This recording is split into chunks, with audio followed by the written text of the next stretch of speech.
I'm so excited to do this. I've been wanting to do this little live stream for a long time now. Drop a hi in the chat if you're here. I'd love to see who is here today. We're going to be doing a little writing stream, but before we get to that, and while people are still joining, I wanted to show you guys something cool, a little sneak peek of something I'm working on. Mage Pocket merch. It's not out yet, and there will be more designs than just this. This was just the first sample I got because it was the first thing that got designed, because it's like the simplest design. But we have our first little Mage Pocket t-shirt here. Here, let me stand up so you guys can see it properly.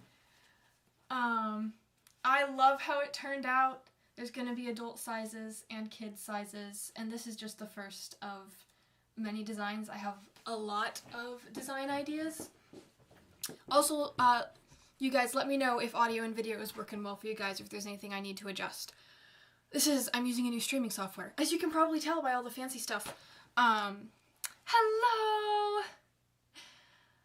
I'm excited to see your writing process. Yes! I'm excited to share it with you guys. We've got Jocelyn, we've got Starlight, we've got ABC. Some of your names are going to be hard to pronounce. We've got BYB and Alphabet Mama. Hello. Ada K. Hello. Thank you guys all so much for joining. But anyway, yeah, the merch, super excited about. I have several other designs that are in the works right now. I don't know exactly when it will be coming out, but it is currently in process. We're gonna have several different, gonna have t-shirts, gonna have sweatshirts, gonna have, eventually I want to do Theo and Sorrel's pendants. So it's working well. Awesome. Good. So that was the first thing I wanted to tell you guys. The second is I want to talk about tea, because as you guys know, I'm obsessed with tea. And so right now I'm drinking, what am I drinking?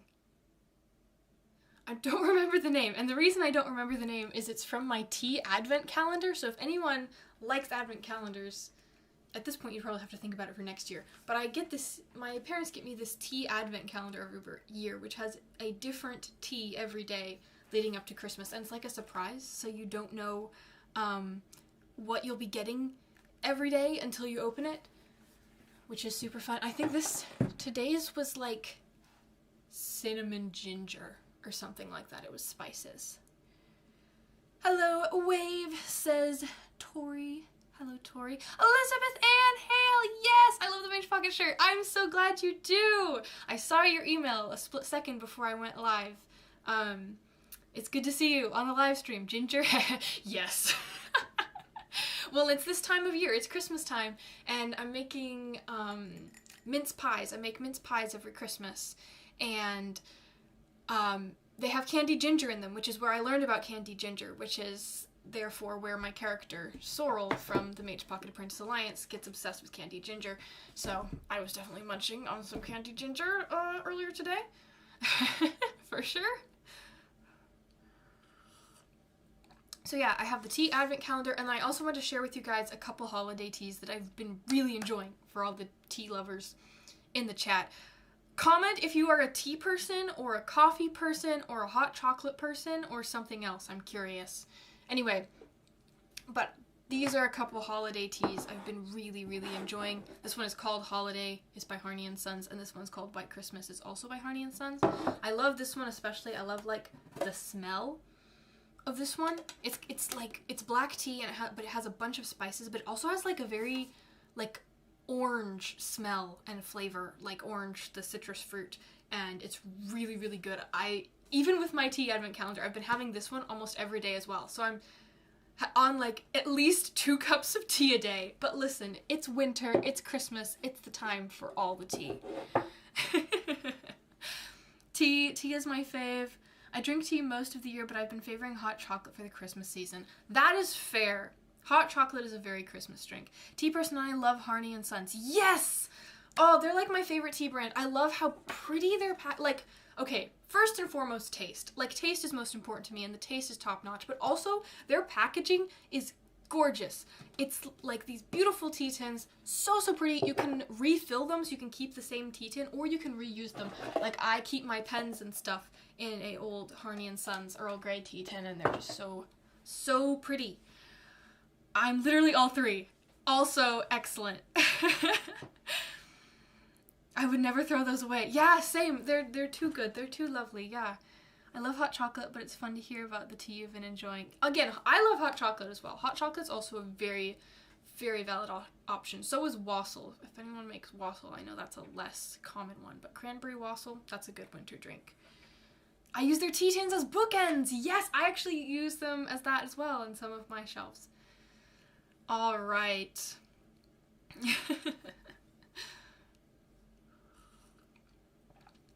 Well, I feel like this has been a good little opening.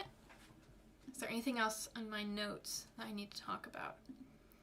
Oh, I guess last thing to talk about, which is related to the writing. Well, I guess, okay, let's talk about what we're doing today. Because what we're going to do today is writing, but it's going to be writing with a screen view, so you can literally see what I am writing. So why don't we switch over to that real quick so you guys can see what I'm talking about here.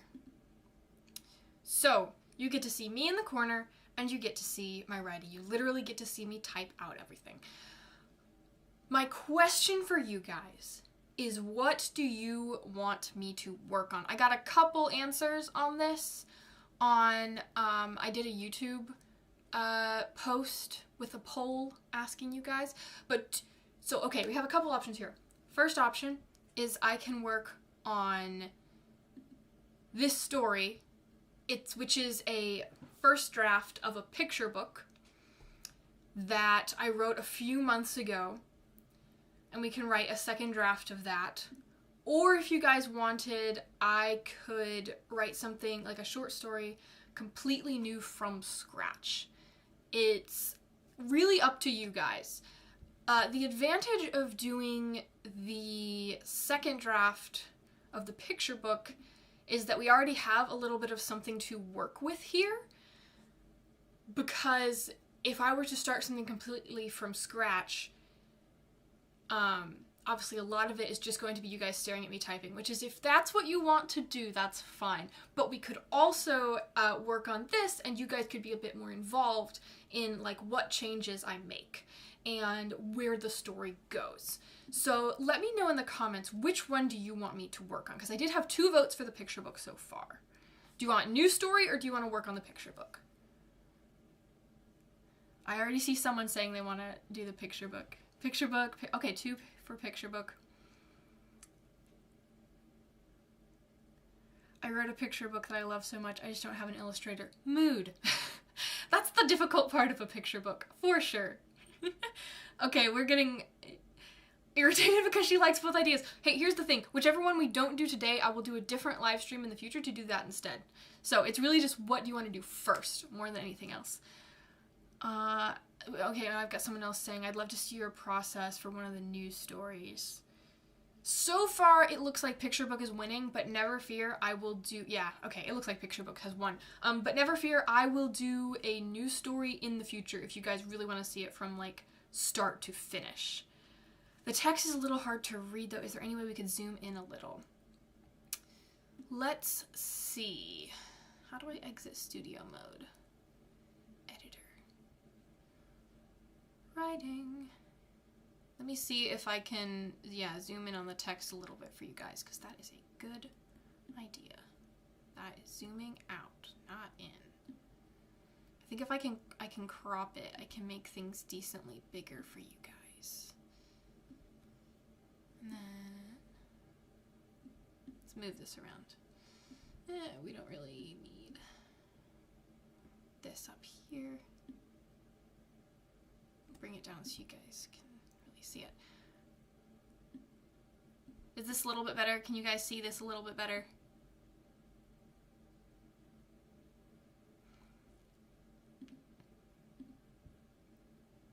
Or is it still blurry? On my end it okay, we're saying it's a little bit better. Okay, good. That was one of my concerns. Again, I'm still getting used to this streaming software, but I'm greatly enjoying it, so. Awesome. Okay. All right, everyone's saying yes, it looks great. Okay, cool, cool, cool.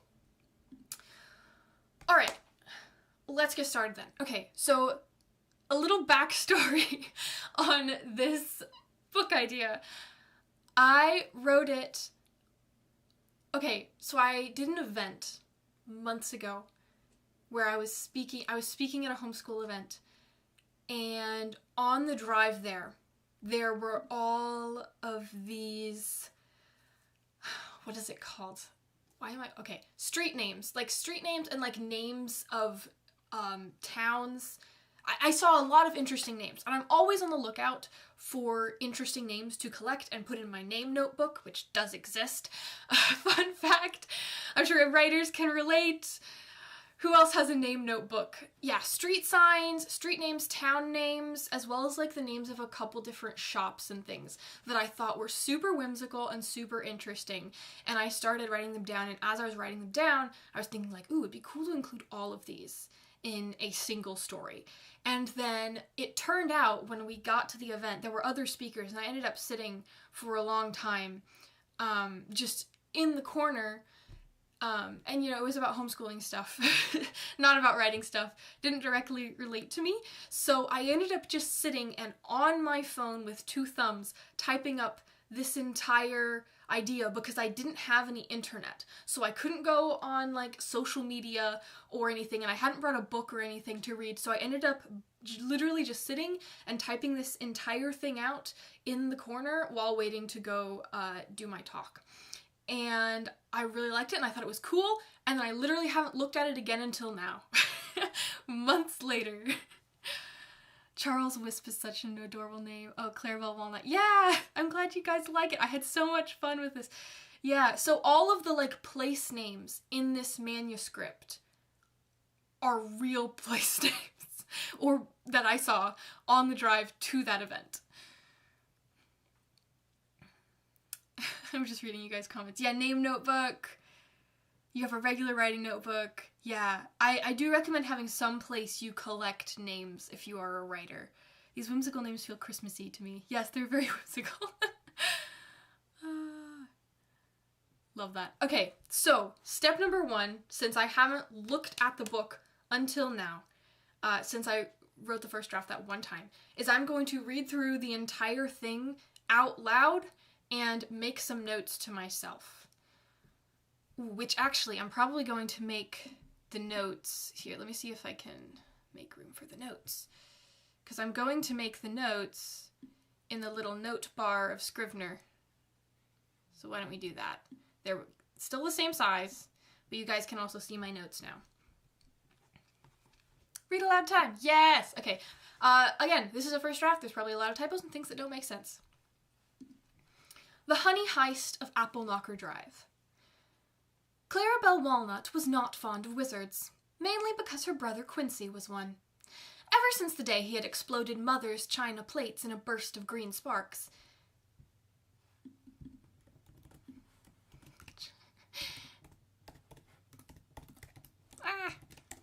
Should China be capitalized? I do not know the answer to that. Whatever, okay. In a burst of green sparks, he had moved away to take lessons from Mrs. Apricot, who lived in a mossy little house at the end of Apple Knocker Drive. She sold enchanted honey. When Clarabelle exploded her mother's china bowls, she was sent to her room. Ooh, yes, so the point here is there's going to be an artist's note. She didn't explode it with magic. She was just trying to copy her brother, but she doesn't have magic, so she just threw the bowls on the ground. And I'll adjust that artist's note in a bit, but while I'm thinking of it, I want to add that. Throws bowls on the ground. Because she's like 5, I believe. She's really little, was my idea for this. Okay. There was no honey in her room. There was a stuffed snail named Sam, but that wasn't very helpful. No offense to Sam. He tried his best. Clarabelle climbed out the window and headed for Apple Knocker Drive. She wanted some honey for her room. Sam would like it. Probably. She'd never had enchanted honey before, so she didn't know for sure. She wondered if Quincy liked it. The day was rich and green. Blackberries rambled along Muttering Hollow, and the glass river laughed musically. At the post office, She asked Mr. Brown if Quincy had sent her any letters. Mr. Brown said he hadn't, but he gave her a pineapple lollipop instead, so she forgave him. She wondered if Quincy had pineapple lollipops on Apple Knocker Drive. Saves lollipop to give him. So everything in brackets is artist's notes, because that's how writing a picture book works. Down Bracken Lane lived Adelaide Oak. She sat on her doorstep eating enchanted almond scones. Her mother was trying a new recipe for the bakery. Clarabelle asked Adelaide if her mother ever had to go away to Apple Knocker Drive to take lessons on being a wizard. That might be a run-on sentence. Adelaide didn't know. Maybe she did before she became a mother, but Adelaide hadn't been around then. Clarabelle forgave her. I like this. I feel like this concept could be written in a better way, but I like the I like the content of it. This is definitely a sentence I forgot writing, but I love it so much because it's very much something like a 4 or 5-year-old would say. She's like, maybe she did that before she was a mother, but I wasn't around then. That's so cute. Okay. Don't you love it when your own writing surprises you? And yes, we have the repetition. I'm remembering this is like a big repetition is for the forgiving. Okay. She wondered if Quincy had almond scones on Apple Knocker Drive. Takes one for him. So you can begin to see the repetition here. She is gathering things along the way to bring to Quincy. I love Sam already. I'm so glad you guys do. Sam. So she forgave him, yeah. How long did the book take you to write? A couple hours while I was waiting for my turn to speak at an event. It's not Adelaide's fault, yeah. Okay, on Evergreen Street, Charles Wisp waved to Clarabelle. His lemon yellow bicycle could fly today. He said he had it enchanted for his birthday, and it only cost 5 silver coins. Adelaide wondered how many silver coins honey would cost. Repetition themes, just so I can remember them. Forgave him / her. Wondered. Yeah.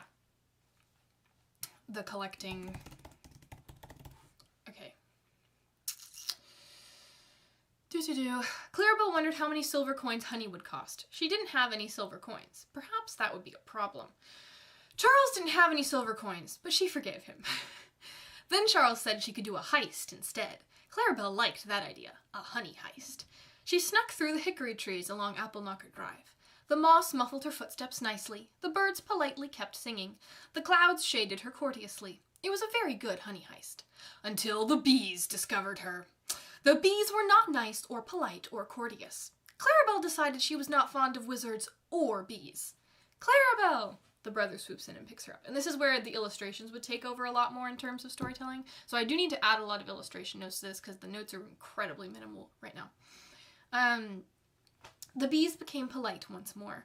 Oh, the bees became a bit more polite once Mrs. Apricot calmed them down with enchanted smoke. You just scared them. They're not mad at you, really. They were just trying to protect the queen bee. They care about her a lot, and they would be very sad if you took her away. And that's where you can see the actual theme coming in. Well, maybe you can't. I want to get your guys' feedback on this in a minute. Clarabelle forgave the bees. In the kitchen, at the cottage of Apple Knocker Drive, Quincy gave her some enchanted honey in exchange for almond scones and pretty paper. Oh, I changed it. That's right. Continuity error. I had an idea halfway through that it would make more sense if everything she got was themed, because otherwise she would have gotten, with the pineapple lolly, why can I not spell continuity? Nuity. Oh my word. I swear I'm an author. I'm gonna Google this.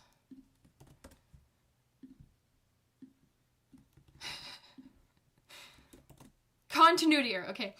It makes more sense if the items she gets along the way are themed, because otherwise it would have been an almond scone, which you can eat, and a pineapple lollipop, which you can eat. And then she's just bringing him food, and I kind of wanted there to be more variety. So I think I'm going to change it to the mailman bringing her paper.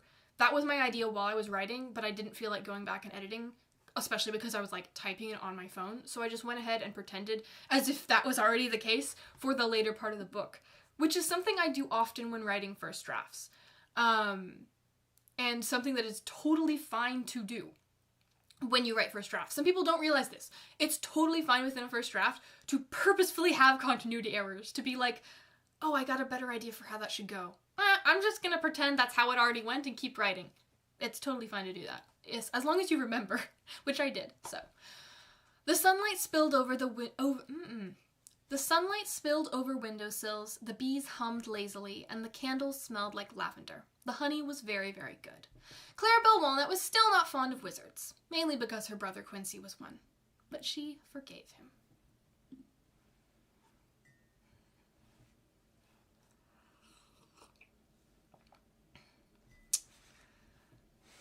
Yes. Okay. So, feedback from you guys. Reading comprehension test. What is the theme? What is this book actually about? I'm curious. I want to hear it in you guys' own words to see if it's coming across or if I need to edit anything in that. I mean, I will regardless need to edit stuff, but I want to hear what you think. Oh, you guys are so sweet. I love this. It's so lovely. It's so sweet. I love this story. I feel like the theme is coming through well. Oh, I love it. It's so sweet. Thank you. But yeah, let me know what you guys think. What's her arc, and what is the theme of this book? Forgiveness? Yes.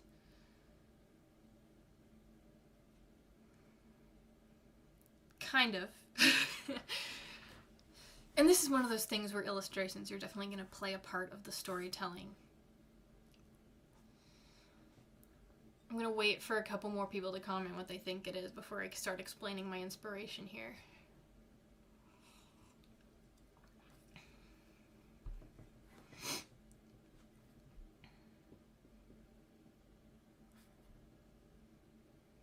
I think the theme is learning to forgive, but specifically forgiving people for things they can't help. You should totally do more picture books sometime. I have done more picture books. I just can't, I haven't managed to get one published yet because illustrators, like, if, for me to do a picture book to the, like, level of quality I would want it to be, I would really prefer to work with a traditional publisher. Not even because of illustration. I could hire an illustrator, but because of, like, printing quality. Because printing quality is so much more important for a picture book than for a novel.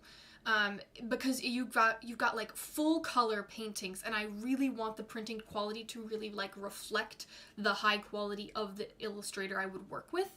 And doing a print run's really expensive. So it's not off the table for me to self-publish a picture book, but at the moment I would prefer to do it traditionally. And I'm not going to get an agent with a picture book manuscript, I'm pretty sure. Because the picture book market is incredibly competitive because picture books are short, so everyone thinks they can write a picture book, so everyone writes picture books and submits picture books, and agents have thousands of picture books in their inboxes.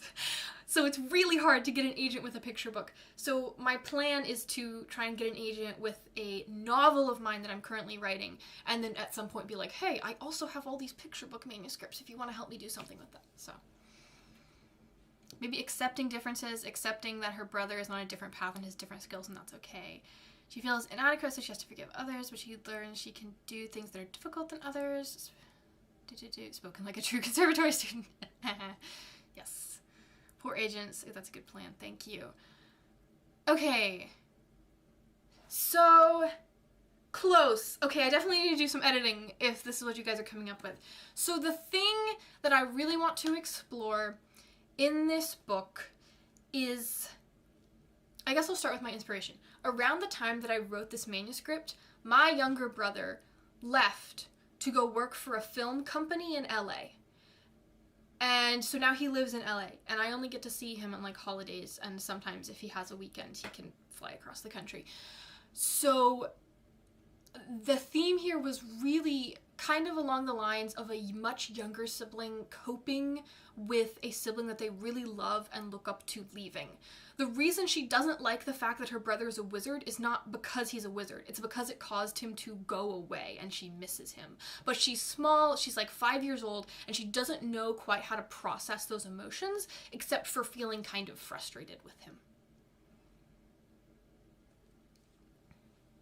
So that's kind of what I'm trying to deal with. And when she forgives him at the end, what she's forgiving him for is for leaving.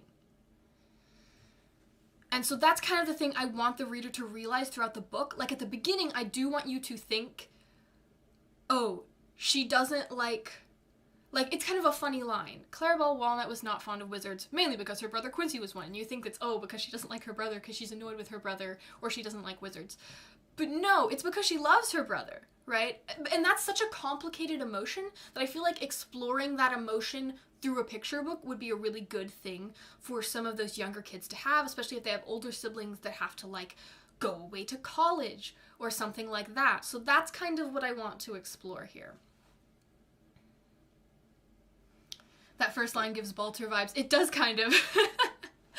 It does kind of give the Balter of Ashton Harper vibes. You know me, I love my whimsical sibling angst. Yeah, someone said, I can see that. I kind of overlooked the part where he moved away. Yeah. So, okay, so I feel like maybe I need to drive home more of the moved away stuff, because I want it to be like a slow realization throughout the story. I'll bet the illustrations will give a lot of context of how she really feels. It probably will, so I'll just need to be careful with illustration notes as well. So,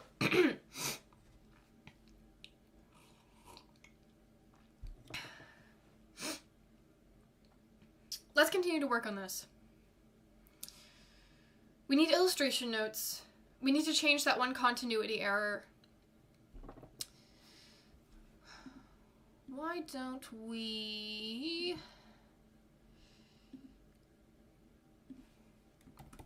we go to draft 2 and let's do the Scrivener. Can we do the Scrivener split screen thing? Or it does have a draft feature, but I prefer kind of the split screen instead.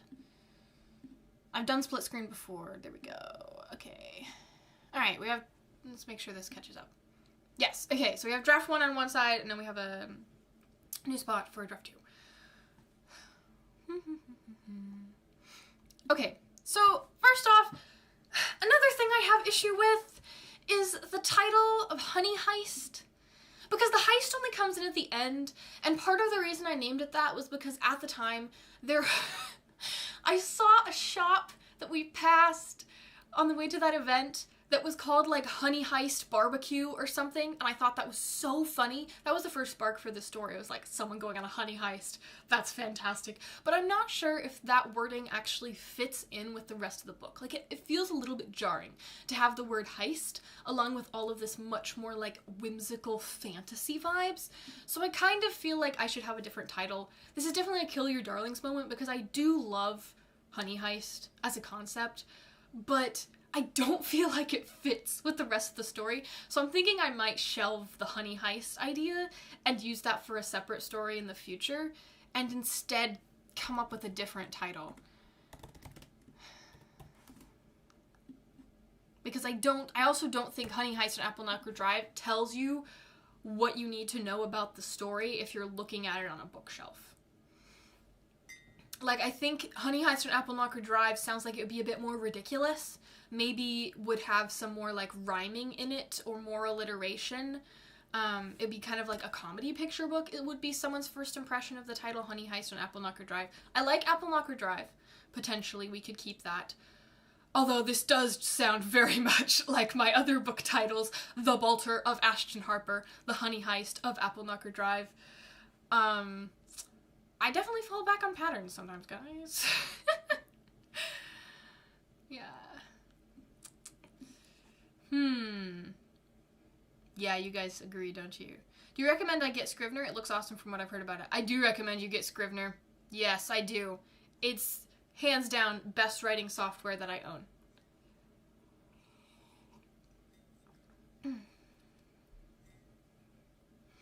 Patterns are good for branding. Except when people think you're writing a series when you're not. That's the problem. That was a bigger issue I had before Beyond Mulberry Glen was republished, was people kept thinking that, because the original title of Beyond Mulberry Glen when it was self-published was Lydia Green of Mulberry Glen, and then you had The Balter of Ashton Harper, and people kept thinking they were in a series. So, you gotta be careful with that when all your books are on a table together at a convention. Okay. Title TBA, I do like this first sentence very, very much. Why is this all so small? I'm making this bigger. I don't like the tiny text. Make it 16 point. Yeah. And this is times. I'll make this times as well. I don't like some of the presets that Scrivener has. Where is times? Or Georgia? Let's do times. Okay, but I like that first line a lot. Excuse me. I'm not sure if exploded is the right word in the second sentence.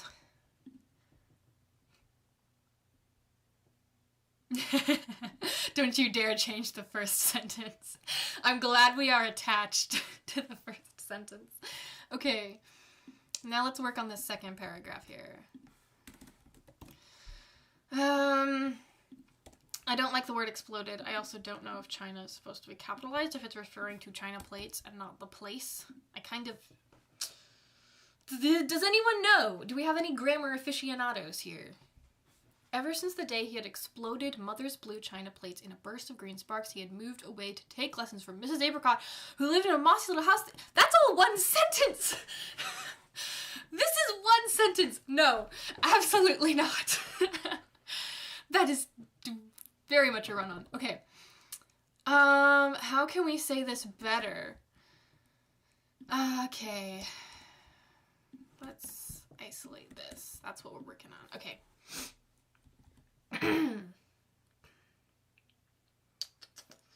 What are you guys saying?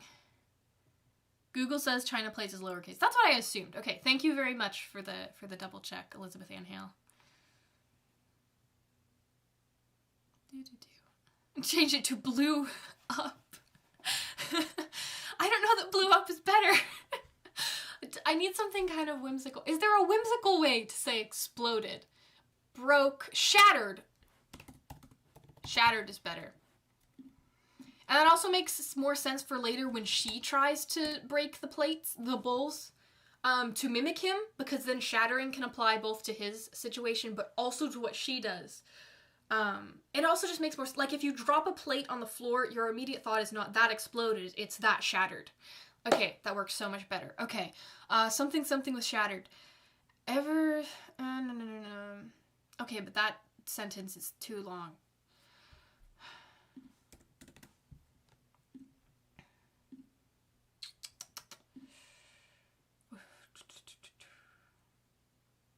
Yeah, I agree. We need to make him moving away a separate sentence.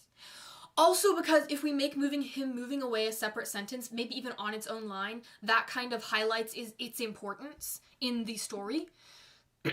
As like, this is the... Because him moving away is the inciting incident.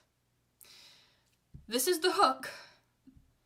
Inciting incident is him moving away. And yes, story structure does apply to picture books and very short stories as well. This for the first draft of this manuscript is only 500 words long, and it still has all the beats of the 3x story structure in it. Are you going to publish this? I would love to someday. However, because it's a picture book, the road to its publication would be a lot more complicated, so I have no idea. It would probably be years down the road that this would be published. But yes, I plan to publish it someday, if I can.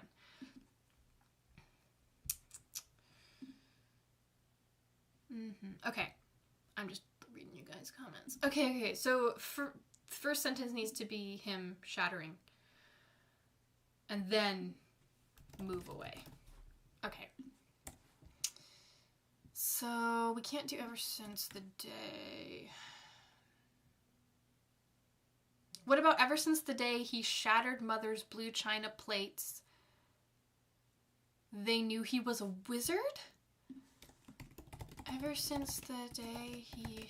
Because I think the green sparks... Because that could be left to illustrations, like magic that has color in it. So I don't think I necessarily need to say it's green sparks. And also, I don't really care if it's green or not. It can be whatever color. Ever since the day he shattered Mother's blue china plates, I want to say it better than that, but that's the vibe. And then it's like, then he moved away to take lessons, and then we do this. Then he lived in, yeah. So we need to say this better. I don't want to say they knew he was a wizard, because that also feels incredibly repetitive to the first sentence, because then you have wizard 2 sentences in a row. But I think that's the vibe. Oh, that's the structure we're going for. It was clear he was a wizard. No, I don't want to use the word wizard, is the problem.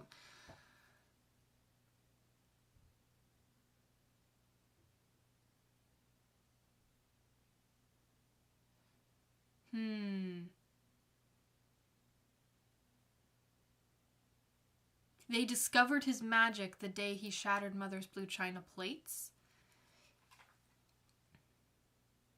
Maybe. Well, okay, let me just read this out so you guys can see what I'm saying. Clarabelle Walnut was not fond of wizards, mainly because her brother Quincy was one. Ever since the day he shattered Mother's blue china plates, they knew he was a wizard. That sounds weird to read. It sounds repetitive to read. If wizard was in the third sentence, it wouldn't feel as repetitive, but the second sentence, yeah, I like the idea of discovered magic or something along those lines. Oh, I don't like this. Maybe we move on and come back to this. Let me highlight this so I remember. Where's the highlighter? There's so many things in Scrivener. Why don't we underline? That's a little simpler for sentences that still need work. Okay. She was sent to her room. When Clarabelle shattered her mother's china plates, she was sent to her room. Let's do this. Add some emphasis. Oh, I need to correct this as well. No, let's not do both. When Clarabelle shattered her mother's china bowls, she was sent to her room. She feels like it's unfair. The other thing I'm thinking through is, though, I kind of like that Clarabelle, who is like 6 years old, draws the conclusion between, more than him being a wizard, it's he shattered plates, therefore he went to Appleknocker Drive. I want to go see him at Appleknocker Drive because I miss him, so I'm going to shatter these bowls in the hope that that will get me there. Like, that's her logic here. And that's kind of why I don't want to be like, they discovered his magic, because Clarabelle, in her like 4, 5, 6-year-old mind, is equating shattering the plates to going to Appleknocker Drive, not magic to going to Appleknocker Drive. And that's so, but I might need to sacrifice that for the sake of clarity. Throws bows on the ground, I do want to keep that.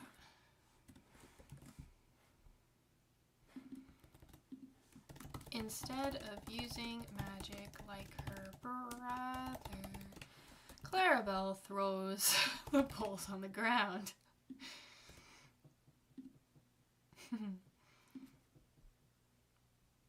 Using the same sentence structure in both points would help. Yeah. That's what I did before, though, and it was a massive run-on. Because it's like, he had exploded and he was sent, wait, okay. Let me play with something here.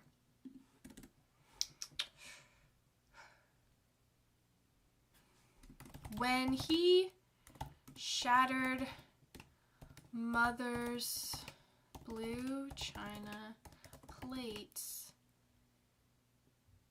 he was sent away. Oh, I don't know if this... Okay, we'll try it. He was sent away, moved away. I like moved away. Because then it's like she's blaming him. He moved away. He moved away to take lessons. Oh, okay, what about this?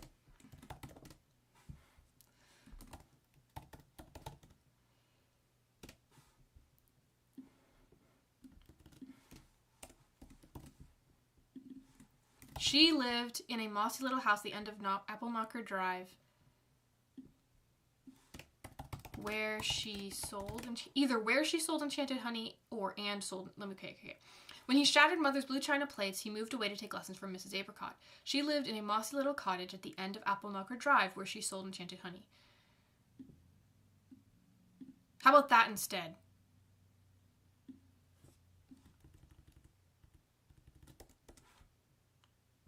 That also feels less like...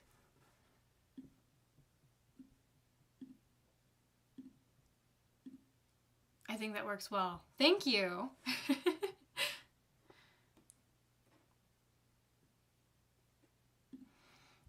Because I feel like then I get both you can see she's trying to do the same thing, and then you can also leave it up to the illustrations to show the magic. Okay. Why don't we add, she lived far away, because it feels far away. Oh no, but then you have away and away. Or no, let's do this. He moved far away, because that kind of explains. Okay. Clarabelle Walnut was not fond of wizards, mainly because her brother Quincy was one. When he shattered Mother's blue china plates, he moved far away to take lessons from Mrs. Apricot. She lived in a mossy little house at the end of Apple Knocker Drive, where she sold enchanted honey. When Clarabelle shattered her mother's china plates, she was sent to her room. Okay, we're getting somewhere. Awesome. Okay, I need to write an artist note for this. Quincy uses magic for the first time by mistake and accidentally, because he does explode them, explodes the china plates. Actually, no, let's simplify this. Quincy accidentally explodes the china plates in a burst of magic. For our little illustrator note. Why don't I make the illustrator notes bold? To differentiate. I've yet to find a single standard for illustrator notes in picture book manuscripts. I've seen it done a lot of different ways, but this is how I do it. Earlier, I believe you said cottage instead of house, where Mrs. Apricot lives. I'm not sure which one makes more sense for this world, but cottage did sound very whimsical and fitting. I was kind of using them interchangeably, because they can be synonyms for each other. A cottage can be a house. Okay, okay. There was no honey in her room. Aw. No offense to Sam, he tried his best. I don't know, okay, I know you guys love Sam, but he doesn't come together like anywhere else in the story. I'm trying to figure out if there's a way we could keep Sam. Like, is there some role we could give him in the story for like that he somehow participates in her arc or something. The problem is, like, you just have so few words to work with in picture books. Like, I don't want this to go over 600 words. I'd prefer to keep it around 500. Please keep Sam. I know. What are you guys saying? Did Elizabeth Ann Hale have a question? Someone said showing his age. Oh, yeah, so I'm imagining, yeah, illustrations would show his age. I'm imagining Quincy to be like a teenager, or like early teens, late tweens, somewhere between 12 and 14 years old, probably. No, don't kill Sam! What if Sam is secretly alive and we only see that through the illustrations? I like that idea. It's like he's following her along on his journey and keeps showing up everywhere she goes. I'm definitely not trying to desperately keep him in somehow. I like that idea, though. The problem is, okay, so I'm trying to decide if he was in the illustrations, would it be the sort of thing where he wouldn't be in the text and I only mention him in the illustration notes? Because this could be a part of her design, that she just has this stuffed snail with her. Or no. Okay, we'll do this for now. So we don't have to cut Sam yet. Wait. stop it. Don't go bold. Okay. There was no honey in her room. I do like that. There was a stuffed snail. Let's say there was her stuffed snail named Sam, but he wasn't very helpful. No offense to Sam. He tried his best. Clarabelle takes Sam with her on her adventure, and we see him on every page. This is actually, Sam is inspired by, who, is it one of my friends has a stuffed snail? Or did I just see it in a shop once? I have seen a stuffed snail and I thought it was adorable.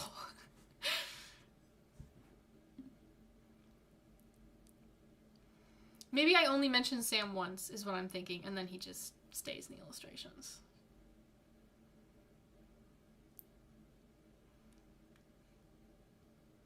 I'm doing my best to keep up with your comments, you guys. Yeah, so Elizabeth, you said, how old is Quincy and how far away does he actually move? I said earlier, in response to someone else responding to your question, late tweens / early teens. And how far away does he move? Not actually that far, but to a 4-year-old it feels very far. That's why she's able to walk there. And again, that's something I think illustrations would show, so. But that is a good question, because it's helpful to know what doesn't come across naturally in the text, and like what you would need to leave notes for. So let me see.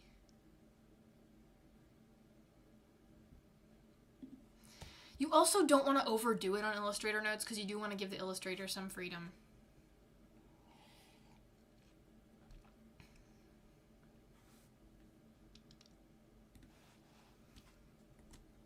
But let me do this for now.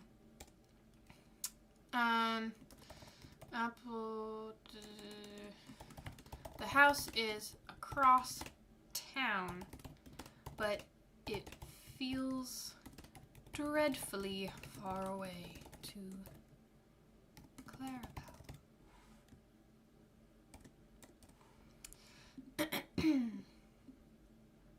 It'd be kind of cool. I can't say this directly because, again, publisher and illustrator are going to have input, but it would be kind of cool if they did, like, they showed how far away it was using a map that, like, Clarabelle had clearly drawn, or it was, like, how she imagines it to be. So it's, like, this map, and it's, like, the mountains that are actually just literal molehills or something like that. I think that would be so cute.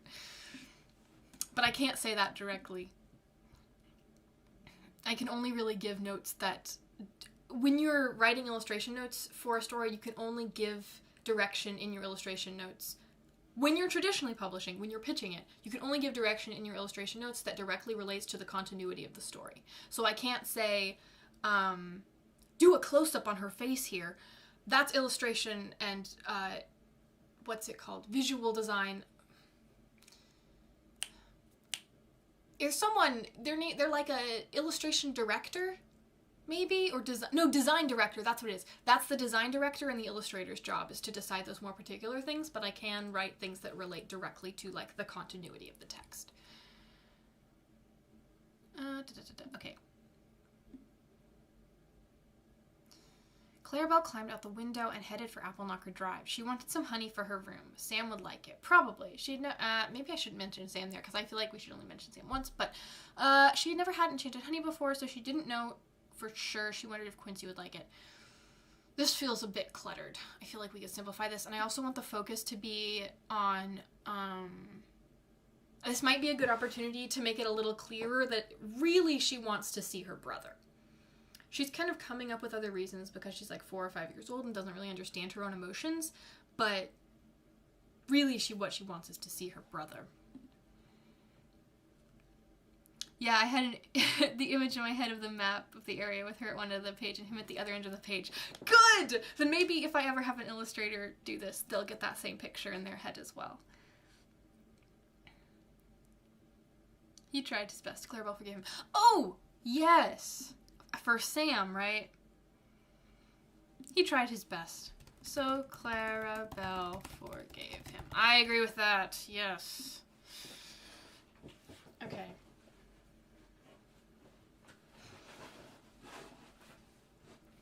like this entire time the reason she's forgiving all these people is she's trying to learn how to forgive her brother for leaving.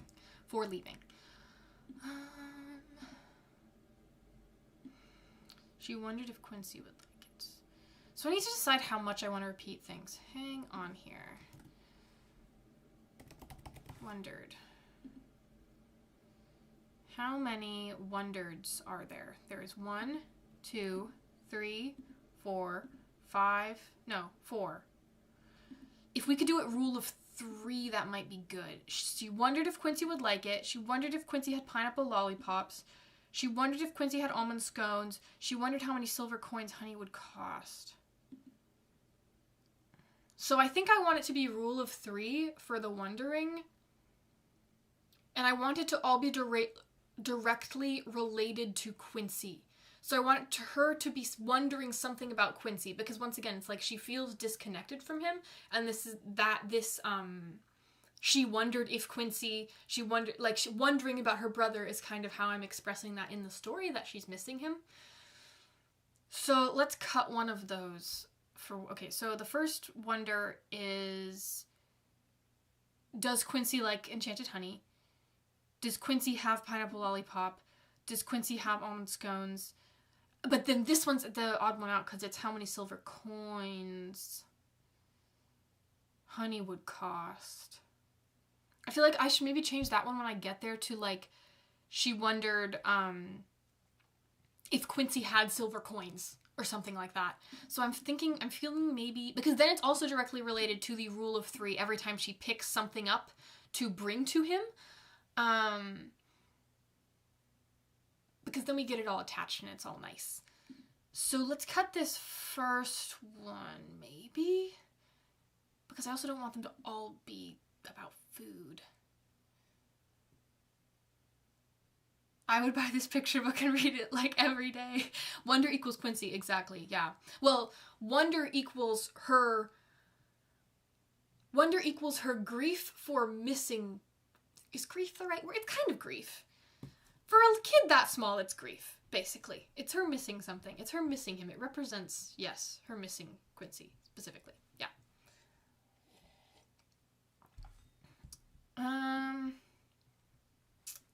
Okay, so let's do that.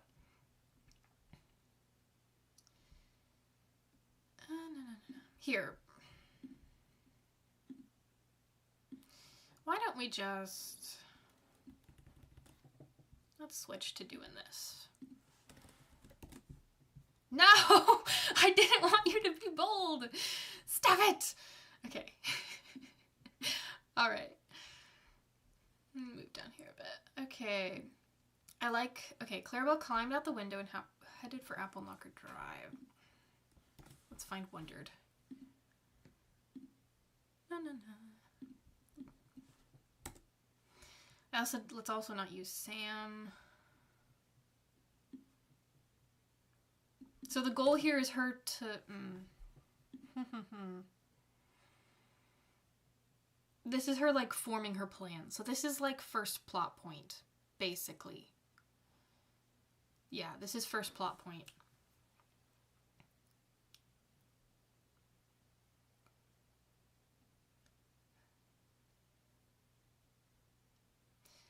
Yeah, so first plot point, so she's forming her plan.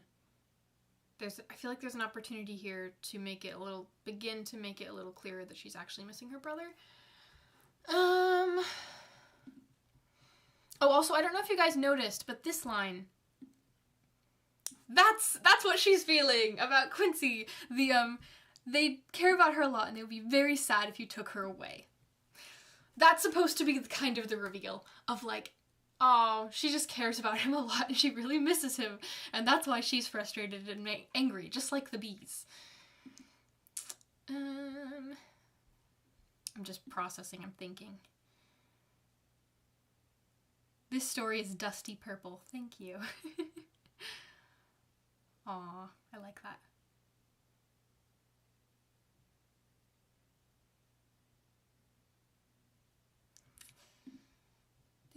Okay. This is one of those moments where I have to sit and process and think for a second here. Okay. Climbing out the window I like. I think we can maybe keep that first sentence.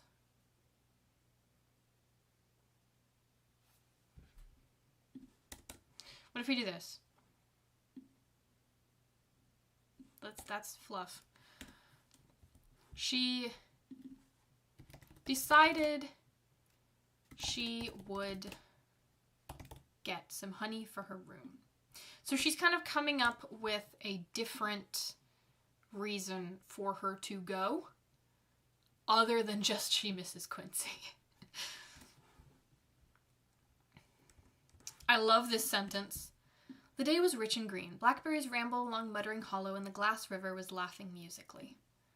Let's not do was, though. Laughed musically. Better. I love blackberries rambled. I remember being very proud of that sentence, I think. So I'm imagining this is like summer. Well, I mean, obviously it is, because everything's green. Blackberries are a summer fruit. Bees tend to produce a lot of honey in summer.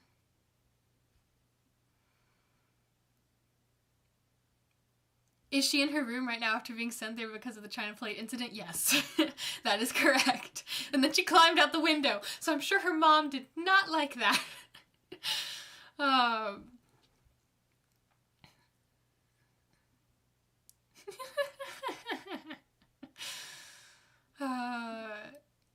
This is how she, as a small child, expresses their frustration and anger and kind of grief of her brother moving away as she decides to be rebellious.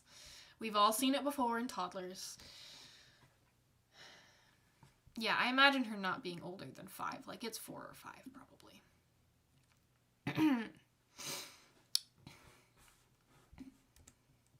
At the post office, she asked Mr. Brown if Quincy had sent her any letters.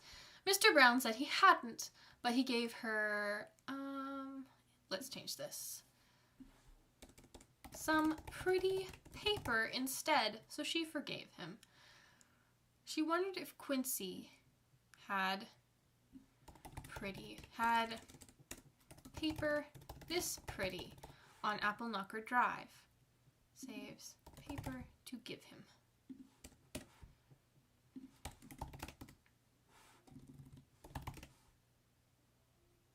To give to him. Do do do.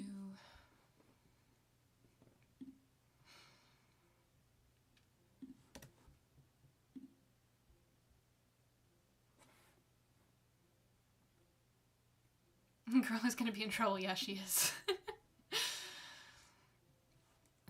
Okay. Down Bracken Lane lived Adelaide Oak. She sat on her doorstep eating enchanted almond scones. Her mother was trying a new recipe for the bakery. Okay, the one thing I will need to make sure is that each of these interactions with different people take about the same amount of time, just for the sake of pacing. So I'll need to make sure that it's about the same word count. And I think this one's definitely longer. Okay, and then Charles Wisp is the third bit of silver coins. Oh, I think I might need to cut out the honey heist thing. It's sad, but I think I do need to because I don't think it makes sense here. She can still be sneaky. But yes, well, no.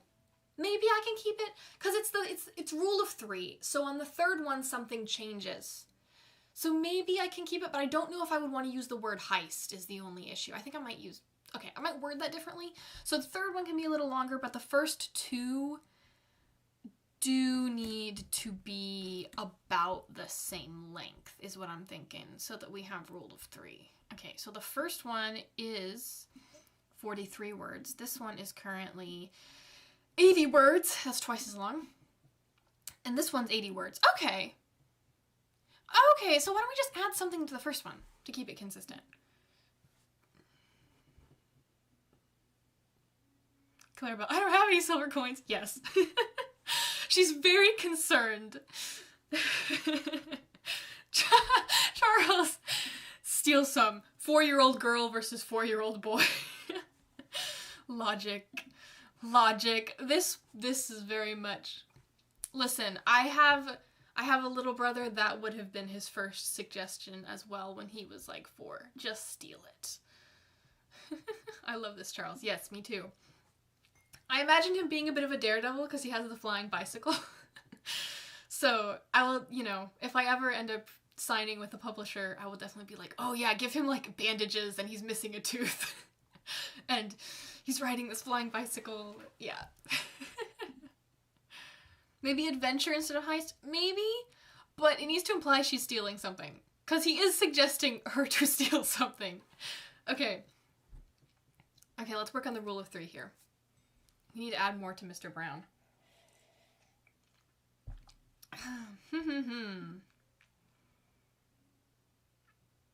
I was thinking the part about the bike being yellow should be the illustration, but not the writing itself. Or collection. Forage is a good word, but if the bees are domesticated, so it wouldn't be foraging. It's only foraging if it's wild. Fun fact of the day. Like, if you forage for wild mushrooms, but if they're mushrooms in your garden, you pick them, you don't forage for them. Forage kind of insinuates searching. You don't have to search in your garden unless there's a lot of weeds. You know where they are. But I love the word forage. Forage is an excellent word. Okay, let's add more to Mr. Brown here. She asked Mr. Brown if Quincy had sent her any letters. Mr. Brown said he hadn't. Where does the forgiving come in? Forgiving comes in further. Okay, so what's... This is like the turning point. This is the rule of 3. The third one breaks the rule. First she forgives him at the end, forgives him at the end. That comes last. So it's she forgives them and then she takes something for Quincy. Let's make this on its own line.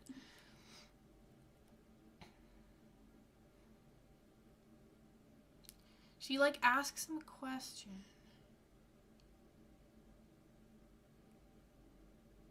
And we'll need to change this as well. I need to add some Quincy somewhere into this sentence. Clarabelle wondered how many silver coins honey would cost.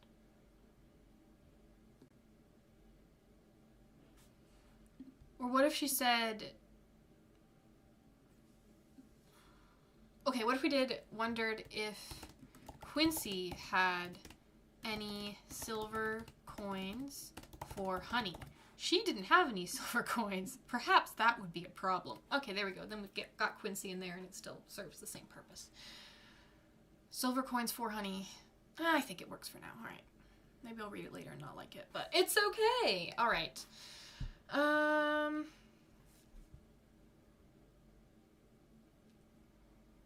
But for these two, it needs to be forgives them. Yeah, okay. We've got this. So what I need to add comes like in between these two sentences. So after this sentence is where I need to add something.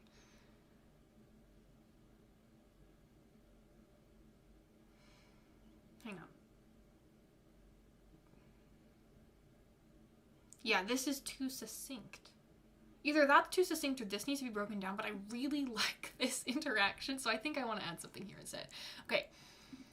Why don't we make this its own sentence about her asking Mr. Brown?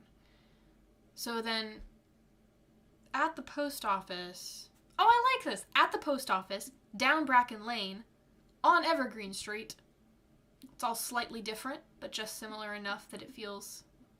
you get the feeling of the... repetition. Repetition. Someone said pillage or pilfer. I like that. Yeah, describe the post office more. I like that idea. Yeah, that's what I was thinking. Okay. What's going on at the post office? At the post office, grown-ups were hustling and bustling. At the post office... What would be happening at a fantasy post office? I think owls delivering letters would be too Harry Potter. But I feel like there could be some interesting letter delivery system. At the post office, they have magic stamps, magic wax seals. The letters, there's a wax sealer that like seals things on its own, The stamps glow. What are some other The thing is, any one of these could potentially work, but it's like, which one sounds the most whimsical and I can write in a sentence to work here? You guys are liking the wax seals. Dragons. The post office should be on a specific street like the others. You are 100% correct. That is completely correct. You're right, because the other two, it's on a certain street. Okay, what street is the post office on? I need an idea here. Let me get my... Wait, yeah. I have my book full of my naming book. My name book. Let me get it out here. And find some name ideas. Okay.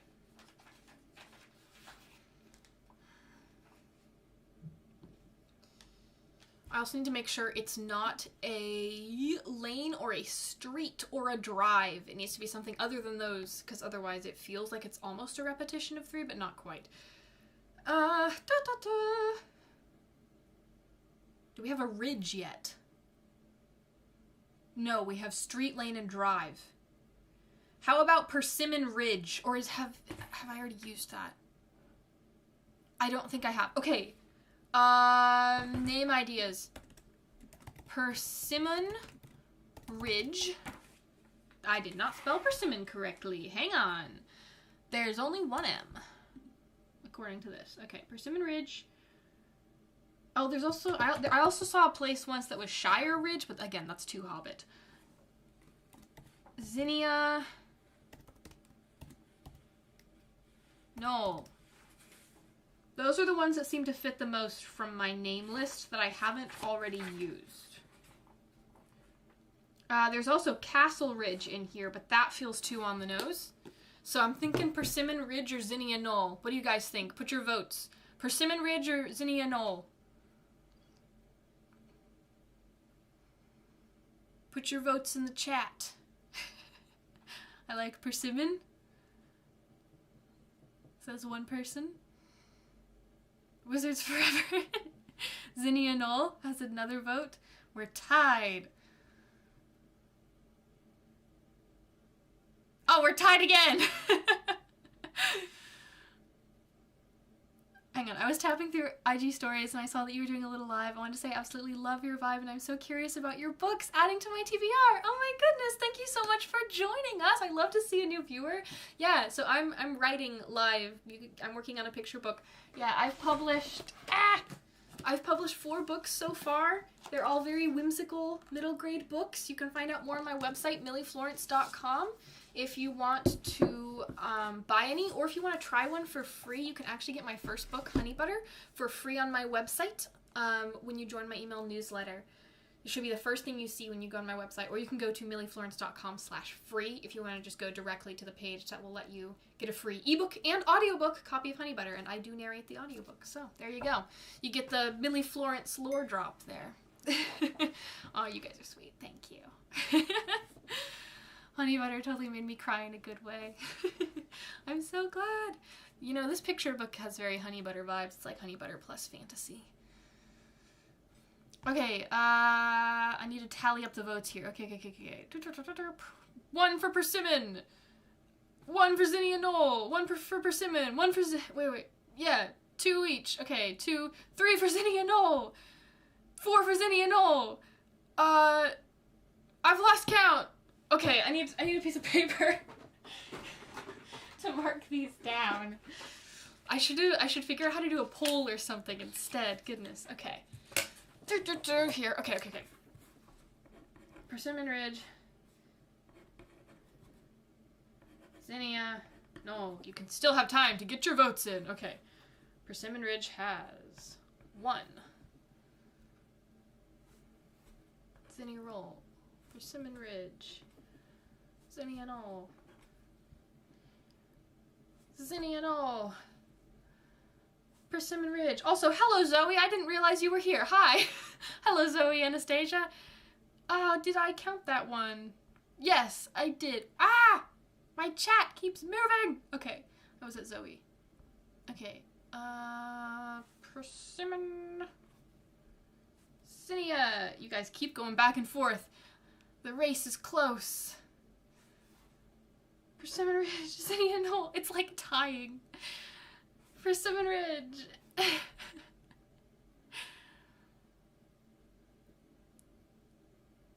I think Persimmon Ridge has won by a margin. Don't worry, I will use Zinnia Knoll in a story sometime, somehow.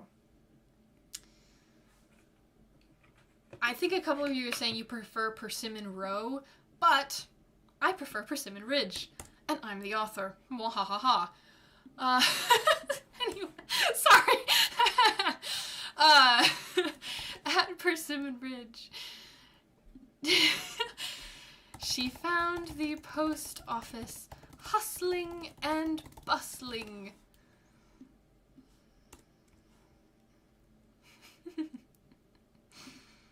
The power move, yes.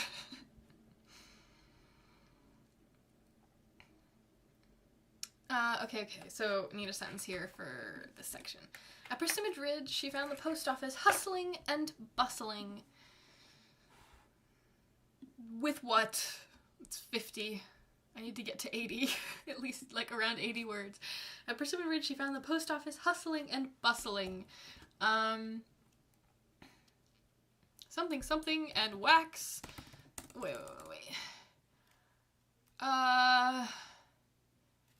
Paper was flying and wax seals were sealing. Not actually that, but that structure. Something was something, and something was something. That's what I want to do here. Something was something, and something was something. That's the sentence structure I want to use. But I'm not sure what all the somethings should be.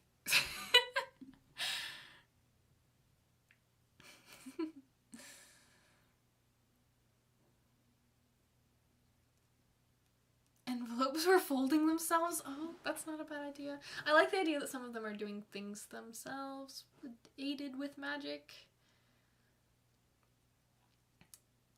I need to envision this post office, this magical post office.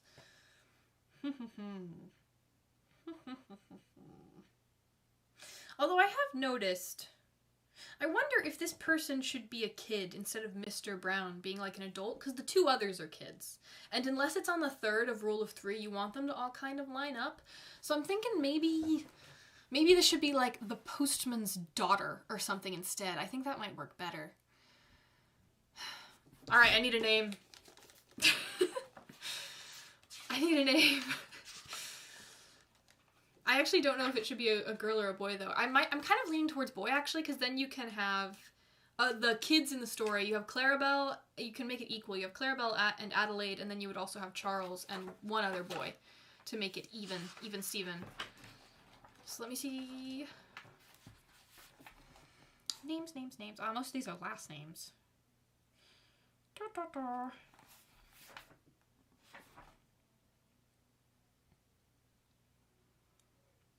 can find a good last name, though. All of them are very, like, traditional sounding names, so I need, like, a very traditional sounding boy name for, like, a 5-year-old boy.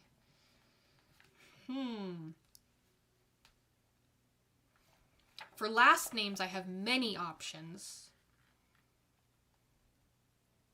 Thorburn, Hazard, Haywood, Honeywood, Home, Horncastle, Keowen, Latchford, Lanternelle. I like Lanternelle. I've wanted to use Lanternelle for a long time. That might be in the running here. Lanternelle.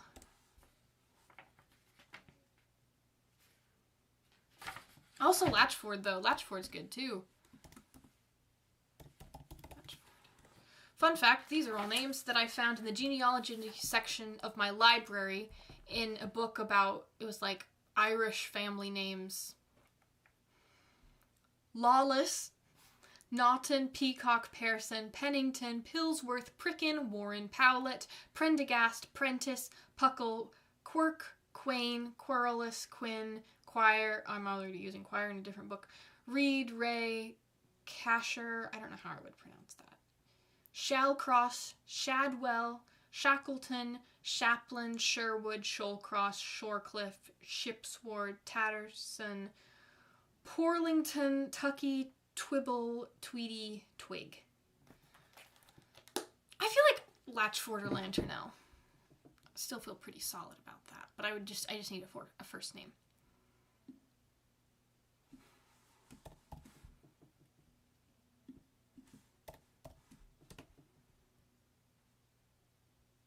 Put in a little TK there. Peter, Elias, Cornelius, William. You guys have some good ideas. Or an apprentice, yeah. What did the pretty paper look like? I would leave that up to the illustrator. Desmond. Not bad. I don't mind Peter. Peter Latchford. I feel like Lanternell might do better for an older book. Just because it's a little more difficult to pronounce. Not that the child would be reading this, but, you know, when a parent is reading out loud, you don't want to make things too difficult for them. Okay.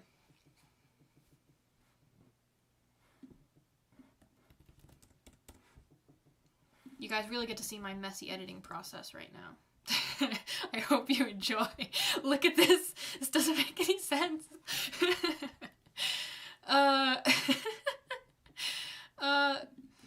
Peter said he hadn't, but he gave her some pretty paper instead, so she forgave it.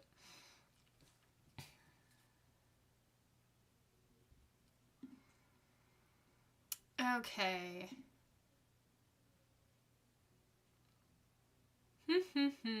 Now we need to figure out this thing. What are all the somethings? The somethings are something. What if they're... Okay, I was trying to think of creative things here. I don't think I can do snails again, because I was going to say, oh, what if there are snails working at the post office? But I already have a snail. I don't think I can do snails again. Leah Latchford. Elizabeth, I love that name, but none of the other names are alliteration, so that would make it stand out too much. Hummingbirds. Oh, I like hummingbirds. Oh, something with hummingbirds would be cool. The question is also just like, how do you explain... Yeah.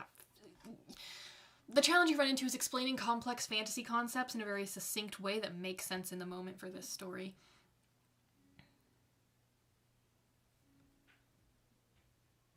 More Sams, mini Sams. Hummingbirds transporting the letters, yeah, or something. I really like the idea of somehow magical wax seals.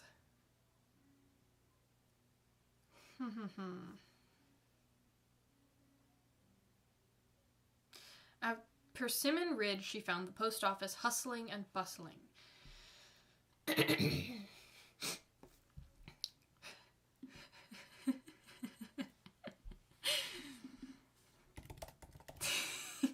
Anyone get that reference? The wax is dripping, guys.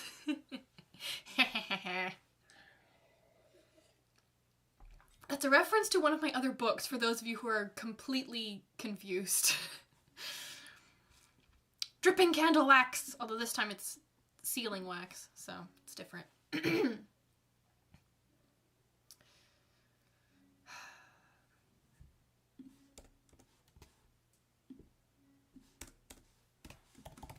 The hummingbird. The hummingbird assistants.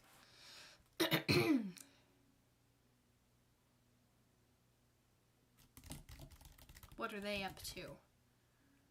At Persimmon Ridge, she found the post office hustling and bustling. Paper was flying and wax seals were dripping. The hummingbird assistants had their claws full. Buzzed about. Buzzed.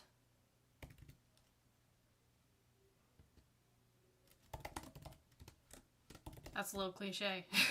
But let's see what that brings the word count up to. 64!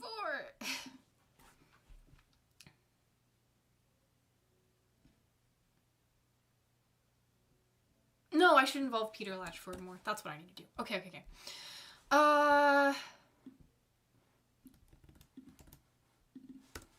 Peter Latchford was supervising the hummingbird assistants.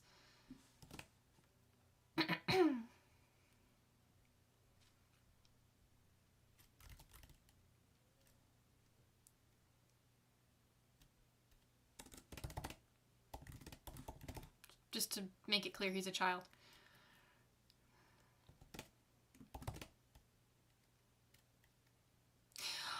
Wait! Hummingbirds. Okay. Hummingbirds drink flowers. He's watching the flowers for the hummingbirds. He gives her a flower. There we go. It's all coming together.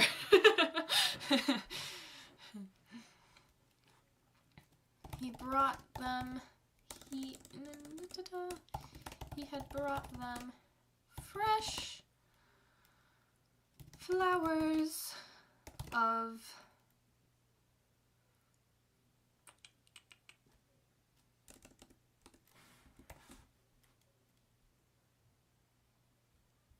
what flowers do hummingbirds drink? Research moment.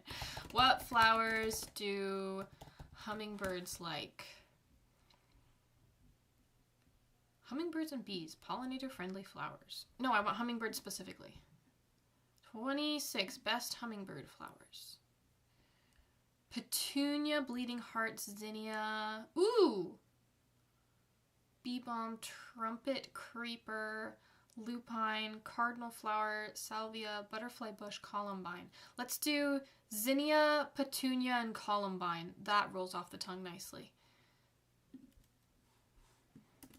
Zinnias, petunias, and columbines. That is not spelled correctly. I think columbines is. C-O-L-U-M, but yeah, okay. Petunia, is petunia P-E-T? Ah, I got it right. Awesome.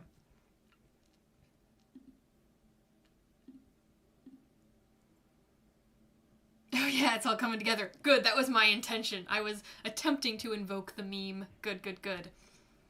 Okay.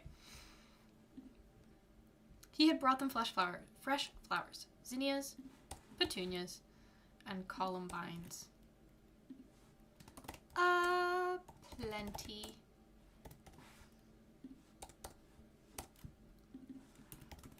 Clarabelle asked Peter if Quincy sent her any letters. Peter said he hadn't, but he gave her some columbines instead, so she forgave him. She wondered if Quincy had any columbines on Appleknocker Drive. She saves the flowers to give to him. Let's make it one, because then okay. He gave her a columbine instead, so if she had any columbines on us, she saves the flower to give to him. And this brings it up to... That's close enough. Okay. The post office section has been redone. At Persimmon Ridge, she found the post office hustling and bustling. Paper was flying and wax seals were dripping. Peter Latchford was supervising the hummingbird assistants for his father. Passive voice. Well, it's just too much was.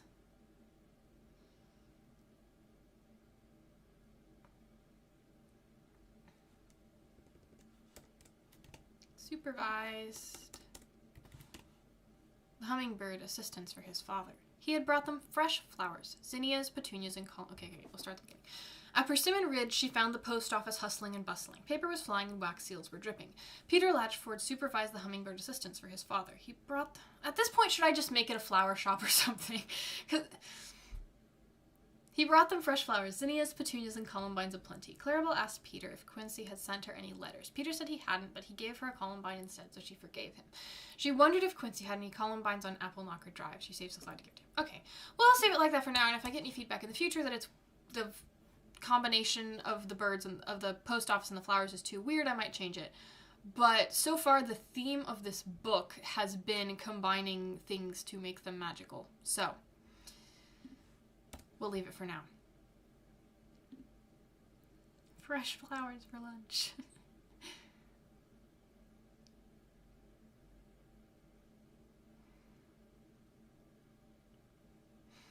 You guys are saying you want to read the finished draft. Yes. Well, eventually, hopefully. Okay. I feel like we're getting close here. Okay. Down Bracken Lane lived Adelaide Oak. She sat on her doorstep eating enchanted almond scones. Her mother was trying a new recipe for the bakery. Clarabelle asked Adelaide if her mother had ever... Okay, yeah, this is the sentence that I feel like needs to be tweaked. Clarabelle asked Adelaide... Maybe I should... She said her mother... Yeah, okay, that makes more sense. She said her mother was trying a new recipe for the bakery. Clarabelle asked Adelaide if her mother ever had to go away to Appleknocker Drive to take lessons on being a wizard. No, I think that works, okay. Adelaide didn't know. Maybe she did before she became a mother, but Adelaide hadn't been around then. Clarabelle forgave her. Does this sentence make sense? I want to know if this works or if it needs tweaking.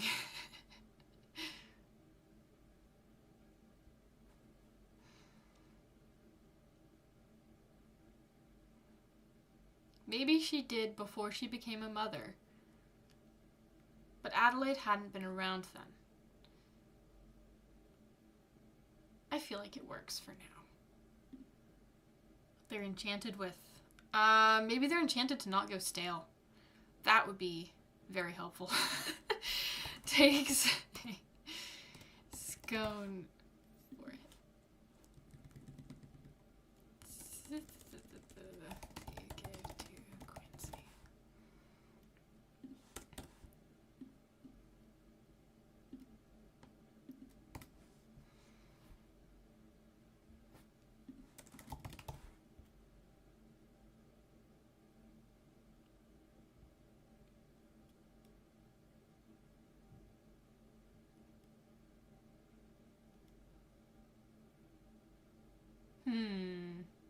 Okay.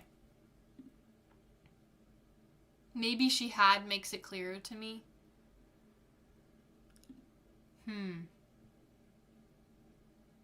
Maybe she had... Oh, instead of maybe she did. I think that's more grammatically correct anyway. Maybe she had before she became a mother, but Adelaide hadn't been around then. That works, I think. Okay. On Evergreen Street, Charles Wisp waved to Clarabelle. His lemon yellow bicycle could fly today. He said he had it enchanted for his birthday, and it only cost 5 silver coins. Clarabelle wondered if Quincy had any silver coins for Honey. She didn't have any silver coins. Perhaps that would be a problem. Oh, wait, but this is the first time that, like...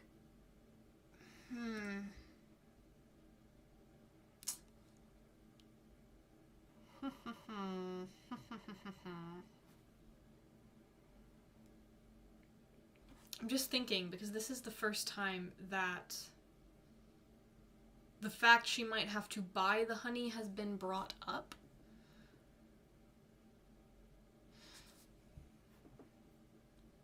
Which makes sense she wouldn't think of it as first, because she's like 4 or 5. But maybe I'm overthinking this. Because this is the first time someone has brought up... Yeah, okay, let me just talk this through. This is the first time someone has brought up that you have to give people money in order to get things. And then she's like, oh, I wanted to get honey. I have to have money. I have to have money. Overthinking this, because definitely at this point. I mean, I'm definitely overthinking all of this. That's kind of the job of a second draft. I feel like I like all of this pretty well. Enchanted. Why don't we just make this full width? We're not looking at the other thing right now. Okay. And it only cost 5 silver coins.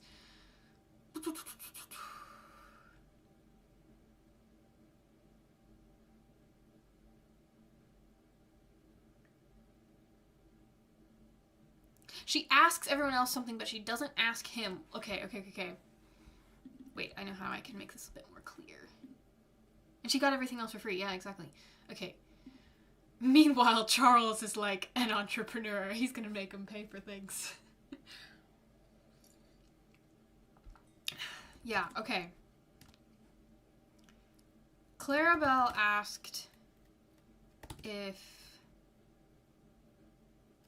honey cost silver coins. Charles thought it probably did.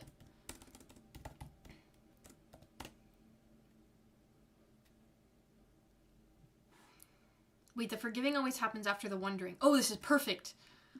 But he didn't have any to give her.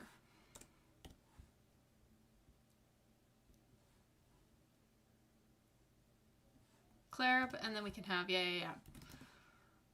Clarabelle forgave him.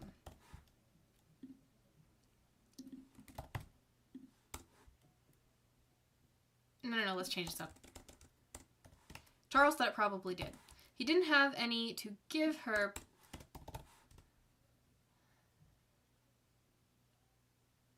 He didn't have any to give her, but Clarabelle forgave him. Okay.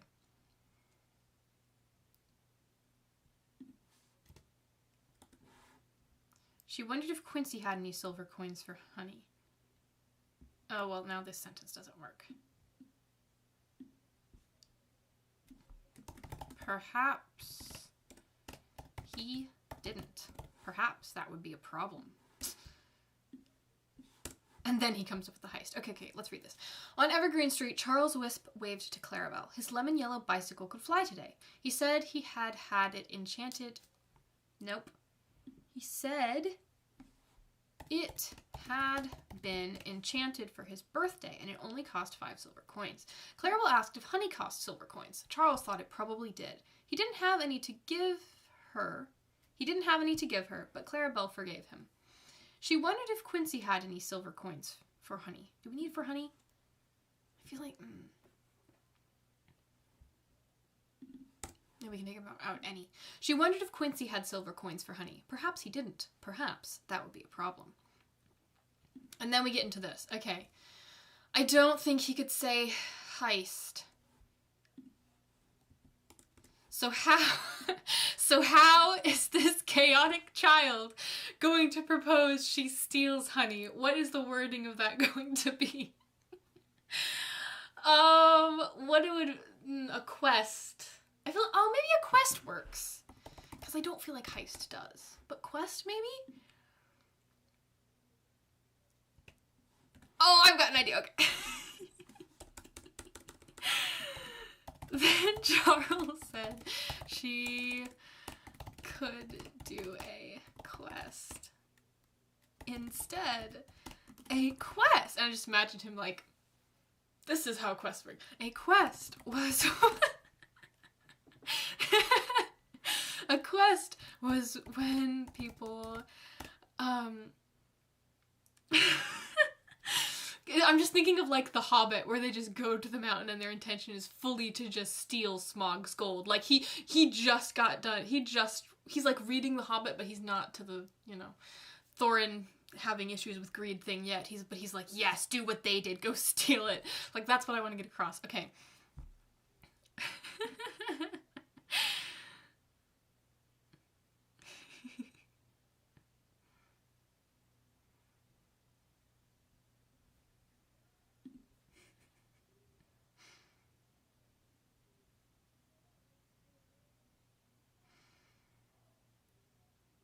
Oh wait, now I've been distracted.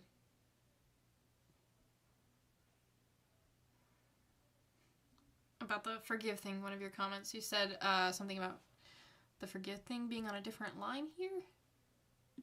So the options are gave him. I'm trying to see how that lines up with the other ones. So this one, it's all in the same sentence when she forgives them. But in the other one, it's not.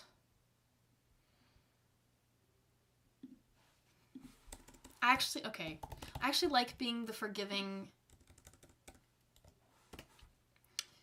on a different line because that emphasizes it more. So why don't we change this one too? Peter said he didn't, but he gave her a columbine instead.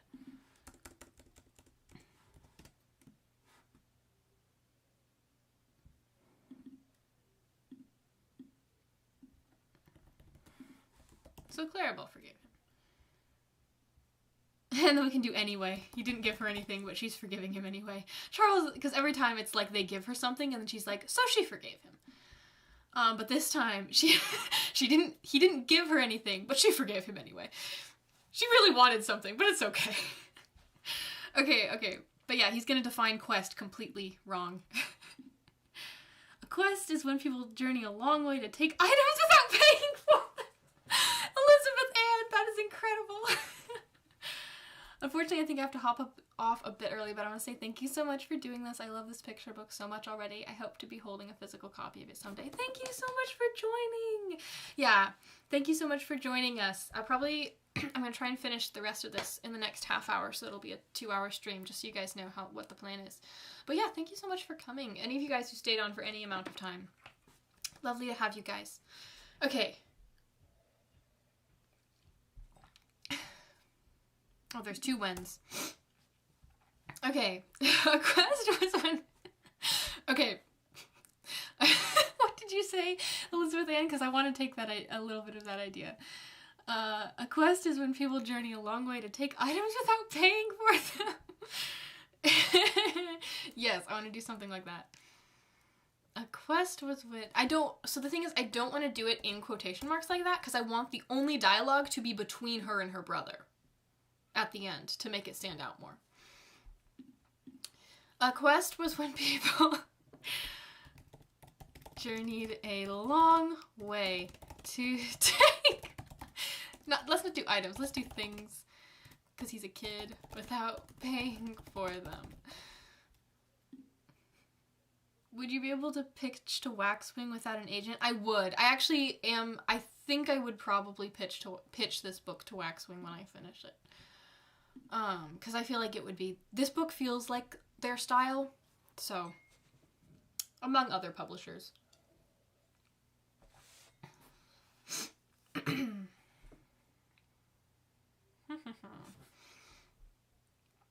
I love that. Thank you very much. All right. Let's see here. Okay. Charles... Okay, let's read this. I have to get through this without giggling. Then Charles said she could do a quest instead. A quest was when people journeyed a long way to take things without paying for them.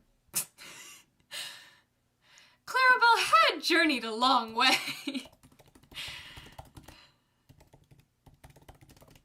Long way. They deserved it because of either like how far they journeyed or because of the journey. They deserved it. This is terrible logic. But she gets stung by bees because she tries to do this, so I feel like, you know, we don't reward thievery in this book. That's very important. Within the morality of a book is you as the author, especially in children's books, you don't reward. You don't want to the narrative. You want to reward the correct actions with the narrative instead of punishing them. It is 4-year-old logic, yeah. She earned that, honey. Yeah, exactly. Okay. I'm not sure if I need this line or not. They deserved it because of the long journey, or... Alright, we'll keep it that way for now. They deserved it because of the long journey. Wait, let's do this. You just imagine him nodding. Yep. Clarabelle had journeyed a long way.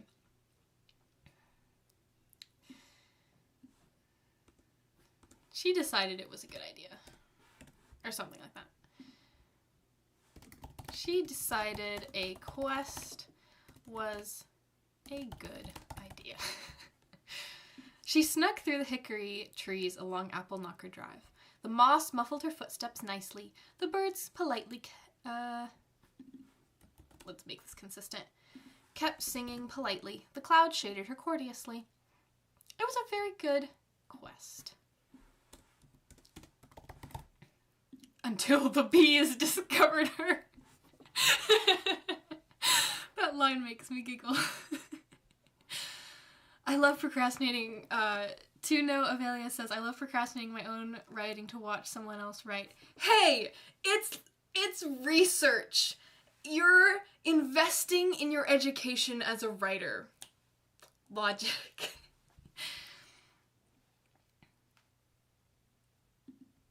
Oh, Ad Charles told her in front of They Deserved It. Let's see.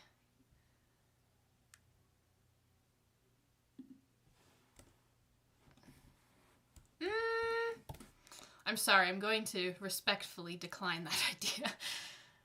Unless I get people confused about it later, I feel like it flows better to just kind of assume all of this is him.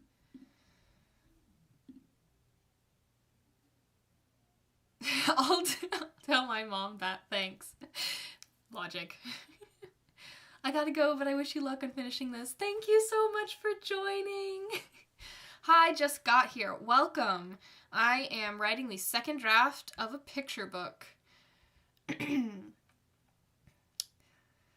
Okay. Where are we at? Okay, she snuck through the hickory trees along Appleknocker Drive. The moss muffled her footsteps nicely, the birds kept singing politely, the clouds shaded her courteously. It was a very good quest, until the bees discovered her. The blee... I need to start doing it in that voice, I just make myself laugh. The bees were not nice, or polite, or courteous. I love the repetition of deciding. Clarabelle decided she was not fond of wizards or bees. This should probably not be capitalized, though. That's not proper formatting. Orbeez. Clarabelle! Alright. The brother, let's just do it. Quincy. Quincy swoops in and picks her up, saving her from the bees.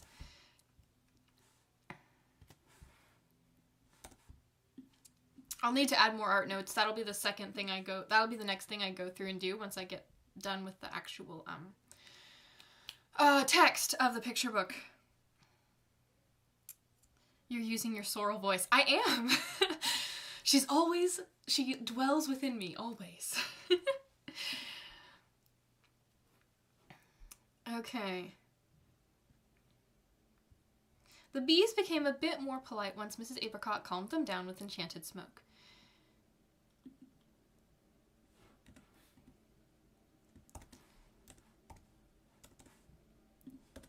Clarify. Quincy speaks, comforting Clarabelle. Clarabelle forgave them. Okay, you just scared them. They're not mad at you, really. They were just trying to protect the queen bee. They care about her a lot, and they'd be very sad if you took her away. Okay, is there any way I can edit it to make this more clear that ultimately this relates to Quincy as well?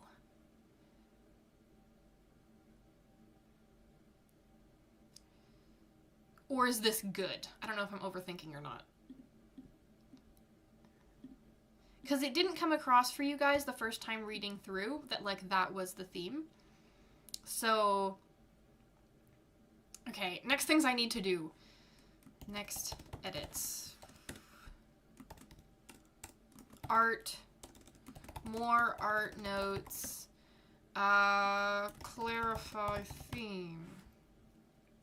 Because I feel like we've at this point I feel like we've fixed structure and corrected most of the rule of 3 stuff. It's just making sure, it's just tweaking the wording probably in a couple places that makes sure the theme comes across. At first I thought Mrs. Apricot was speaking. Yeah, that's why I'm clarifying in the art notes to make sure it's Quincy. Because I do want this to be implied by art. Like, I'm imagining with that like, just the dialogue of the "you just scared them" is, like, on its own spread and taking up the or maybe not its own spread, but its own page at least, and taking up the entire page is just Quincy holding Clarabelle. Like, he gave her a hug, and now he's holding her, and he's like, don't worry, you just scared them. Like, that's what I want that to be, so I really want to emphasize the dialogue to be on its own line, so I want the art notes to bring that across.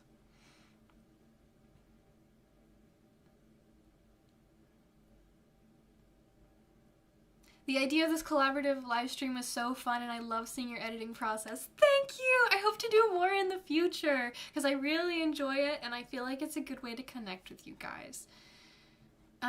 Speaking of the capitalization, is there a reason for the other seemingly random capitalization? Are you talking about the continuity error thing, or are you seeing something else?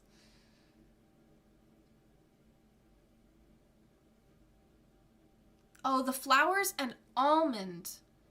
I'll double check. I do have a habit to capitalize things when I'm not supposed to. I'll double check. Did I care about her a lot on a new line? Yeah, maybe. Also, having joined the live stream later, may I ask what you are using to write? It looks very handy. It is Scrivener, and I highly, highly recommend. It is incredibly handy. It has all sorts of cool features it's like made for fiction writers specifically, so it's absolutely fantastic.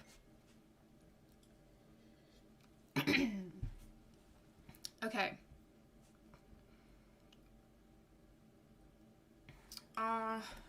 Double check.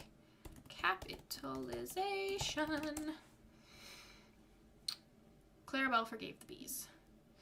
The kitchen of the cottage at in the kitchen of the cottage at Appleknocker Drive. That feels like a bit of a mouthful. I don't think I'm going to say Appleknocker Drive again.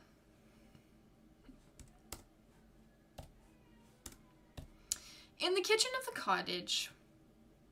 In the cottage kitchen? Maybe I could just say in the kitchen. In the kitchen, Quincy gave her some enchanted honey in exchange for almond scones, and I need to change that.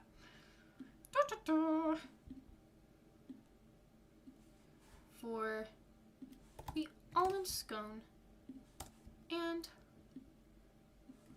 columbine flower. Fix the continuity error. The sun, let's not do that. Oh no, it's the repetition. Okay. For an almond scone and a columbine flower. The sunlight spilled over windowsills, the bees hummed lazily, and the candles smelled like lavender. The honey was very, very good. Clarabelle Walnut was still not fond of wizards, mainly because her brother Quincy was one, but she forgave him. Okay, that's the main structure edit done. Still need a title. That's another thing to add to the list. I thought Scrivener was a one-time purchase. Yeah, it can be. So I think you can choose whether you want to do subscription or one-time purchase. I have one-time purchase. It's more expensive initially, but then you don't have to continue paying. At least I think so.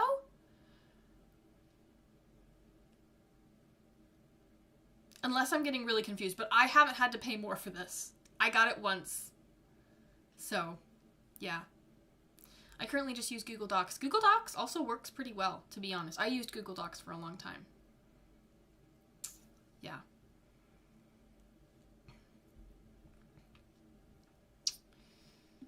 Okay. I'm out of tea. This is tragic. I have to resort to my water bottle.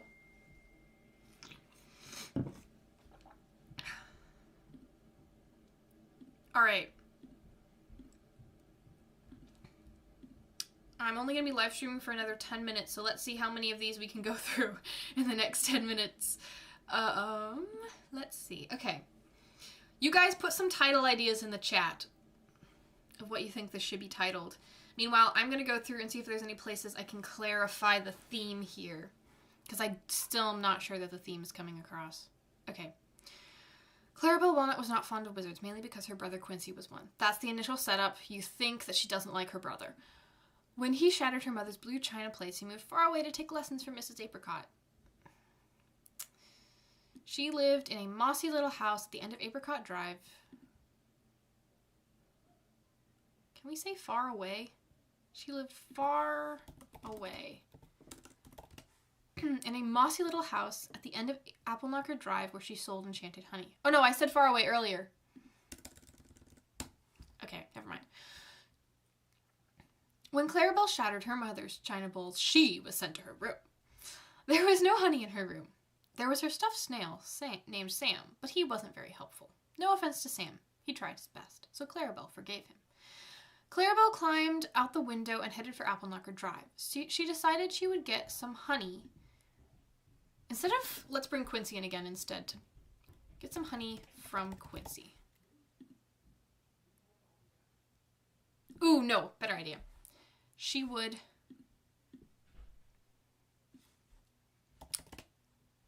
go see Quincy just to get some honey. Definitely. Definitely the honey is the thing she cares about.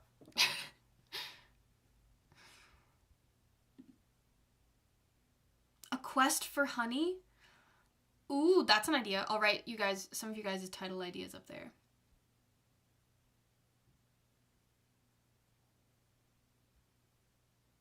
Okay, so a quest for honey is a good idea. Oh, did I misspell apple knocker somewhere? I like a quest for honey. So something I'm trying to do with this is that currently cozy fantasy is a big trend, but in the like young adult and adult space for like novels. I've yet to really see a cozy fantasy picture book. So I'm thinking all the like adults who enjoy cozy fantasy novels would be interested in buying a cozy fantasy picture book to read to their kids because they already like cozy fantasy. And I really like that A Quest for Honey gives you some of that cozy fantasy vibes. Title ideas. A Quest for Honey is one of them.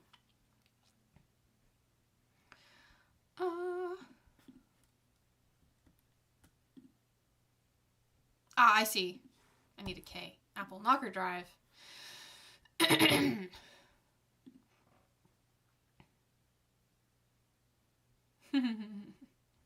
Clarabelle's Quest for Honey. That's a good idea. I just really hope that no one interprets this being teaching children to steal things. Hey, Clarabelle's Quest for Honey. Okay. There is her stuffed snail named Sam, but he wasn't very helpful. No offense to Sam, he tried his best. So Clarabelle forgave him. Clarabelle climbed out the window and headed for Apple Knocker Drive. She decided to go see Quincy, just to get some honey. The day was rich and green. Blackberries rambled along Muttering Hollow, and the glass river laughed musically. At Persimmon Ridge, she found the post office hustling and bustling. Paper was flying and wax seals were dripping. Peter Latchford supervised the hummingbird assistants for his father. He had brought them fresh flowers. Zinnias, petunias, and columbines aplenty. The hummingbirds are tired from sorting letters. The magical hummingbirds help sort letters in this world.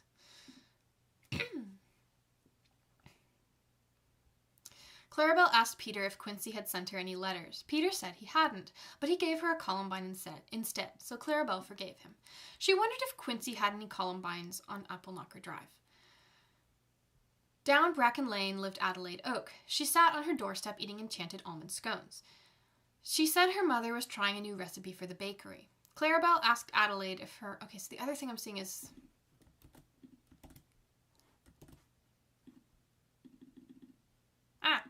Okay. Enchanted. And then that's... Okay, that's a bit of a gap between each enchanted. If the magic system... Can I work the word enchanted into the post office? What if I said... There we go. Enchanted paper was flying. I don't know what's... I guess it's enchanted to fly. Enchanted paper was flying and wax seals were dripping. Peter left... Okay. Peter said he hadn't, but he gave her a columbine instead, so Clarabelle forgave him. If you want to clarify, I'm not condoning stealing. Maybe Quincy should explicitly say something about Clarabelle asking instead of just taking. This is a good point. Maybe I can do that at the end. That's why I was thinking Charles told her to make it seem less like teaching children to steal. Okay, I see what you're saying. Okay, let me read through and see if I can find a natural place to clarify that. I mean, like, the stealing does not work out for her. So, you know, I feel like the bees are retribution. Okay, she wondered if Quincy had any columbines in Apple Knocker Drive. Down Bracken Lane lived Adelaide Oak. She sat on her doorstep eating enchanted almond scones. She said her mother was trying a new recipe for the bakery. Clarabelle asked Adelaide if her mother ever had to go away to Appleknocker Drive to take lessons on being a wizard. So this is the other hint. This is where you begin to get a little bit more. Like first, okay, so post office, she asks if Quincy sent her any letters. This one, she's like, did your mother ever have to go away? Maybe I could add like,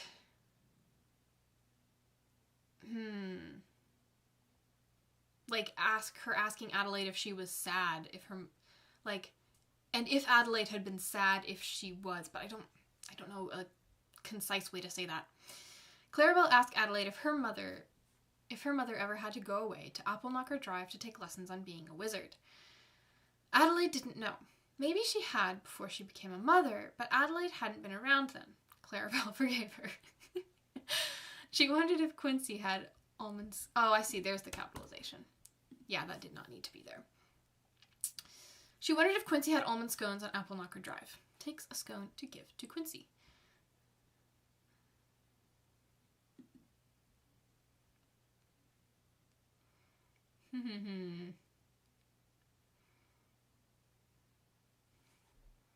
Adelaide hadn't been around then. I'm trying to work in her giving her the scone because I don't want to... Because she was given the paper beforehand. Maybe it works. Maybe I'm overthinking.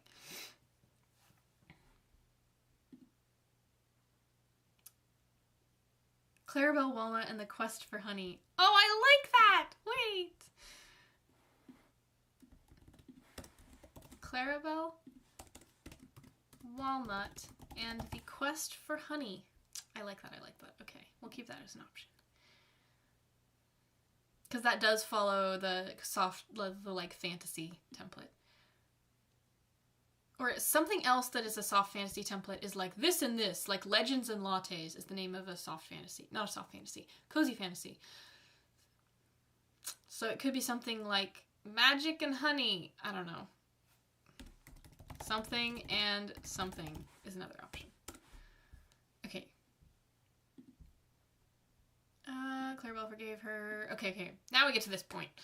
On Evergreen Street, Charles Wisp waved to Clarabelle. His lemon yellow bicycle could fly today. He said he had it enchanted for his birthday, and it only cost 5 silver coins. Clarabelle asked if honey cost silver coins. Charles thought it probably did, but he didn't have any to give her. Clarabelle forgave him anyway. She wondered if Quincy had silver coins for honey. Maybe he didn't. Perhaps that would be a problem. The titles keep getting longer. Your final title is going to be half the length of the book. Listen, I love long titles. Long titles are very much my thing.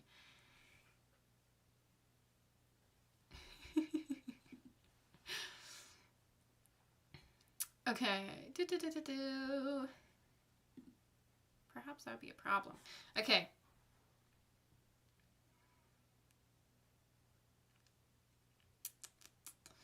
Then Charles said she could do a quest instead. A quest was when people journeyed a long way to take things without paying for them. Okay, I see what you're saying about the he told her. Yeah, he told her they deserved it because of the long journey.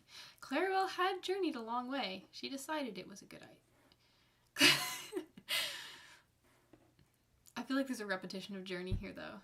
Because he told her they deserved it because of the long journey.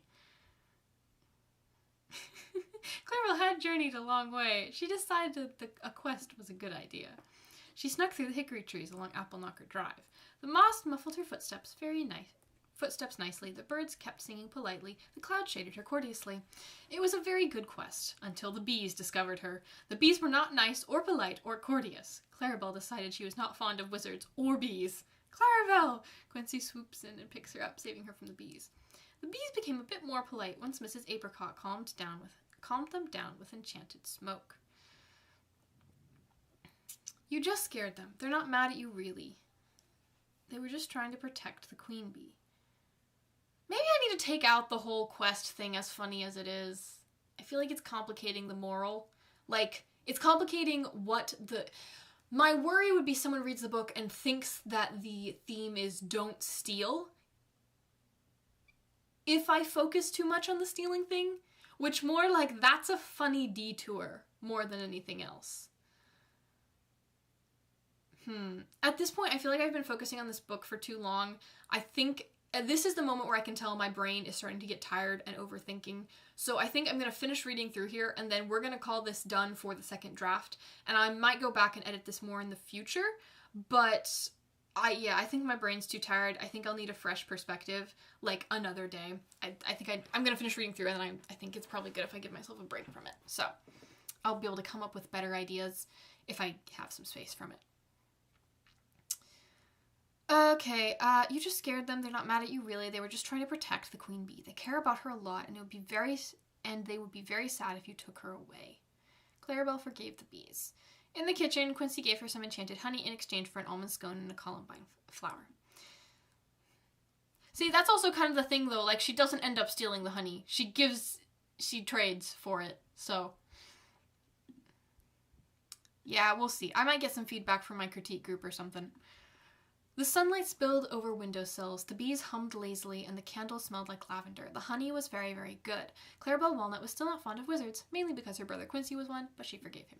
Okay, I feel like that's as good as it's going to get right now. I think the next step would be to, like, probably send it to some of my friends and get them to, like, comment on it on Google Docs, like, suggestions, and then go through their feedback and do another round of edits. Because I think right now I've been staring at this for too long, and I think I've been staring at it for too long, and I need to take a break, look at this with fresh eyes, and with some feedback from some writer friends. So I think we're going to stop here for today. I think this is a good stopping point. I think we have a pretty solid draft too. Real quick, I want to see, where's the compare feature? I want to see if I can compare the different, oh no, let me see if I can use it on this one. Can I, let me see here. Can I do, or is this going to be weird?